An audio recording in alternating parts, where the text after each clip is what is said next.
Very good evening, dear friends. In this program today, we will discuss about banker's lien and also set off. This is a very important subject. The law that governs is basically the Indian Contract Act in this regard.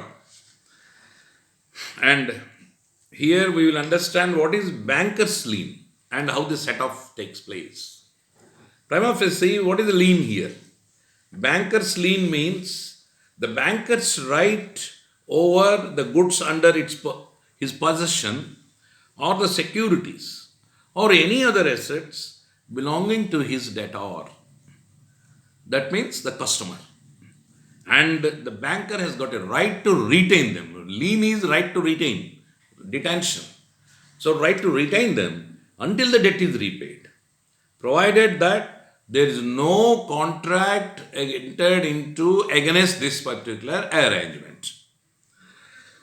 Halsbury's Laws of England has defined this particular term lien, stating that it is a right in one man to retain that which is in his possession belonging to another until certain demands of the person in possession are satisfied. In its primary sense, it is given by law and not by contract. That's why I said Indian Contract Act. It's given by law, not contract. Then Chalmers on bills of exchange has stated that lien is an implied pledge. A banker has, because if it is immobile property, then it is hypothec, it is mortgage. Movable, then this lien will come, pledge will come. So it is an implied pledge.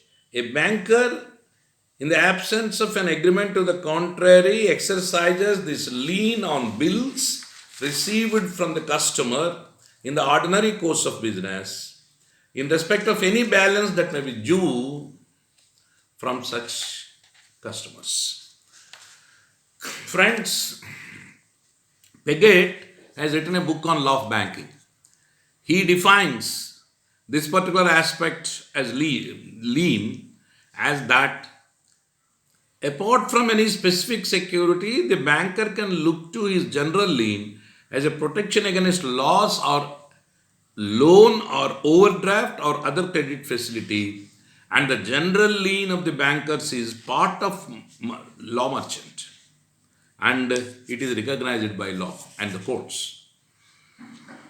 Another important book, Contracts, written by Chitty, Chitty. It's a lovely book. I advise every one of you to study that book, Chitty on Contracts as well as Sale of Goods Act, where he explained the lien as is applicable to negotiable instruments which are remitted to the banker from the customer for collection. When the collection has been made, the proceeds may be used by the banker in direction of the customer's debit balance unless otherwise earmarked. So, what is the law of contracts in this regard on the banker's lien? Section 171 of the Indian Contract Act contains the necessary provisions. Then 170 of the Indian Contract Act relates to the particular lien, and 173 to 181 contain the general provisions for all kinds of lien. And then the banker general lien confers upon the banker the right to retain securities in respect of the general balance due by the debtor to the customer. It is applicable to all the securities placed with the bank by the customer, and the banker can liquidate a general balance due by the customer to the banker by selling those securities.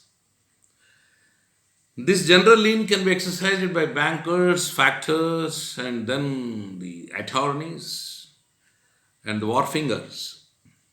So, Section 170 of the Indian Contract Act says a bailee can exercise his right of particular lien where the bailee has, in accordance with the purpose of the bailment, rendered any services involving the exercise of labor or skill in respect of the goods bailed, like the tailor, goldsmith, such kind of persons.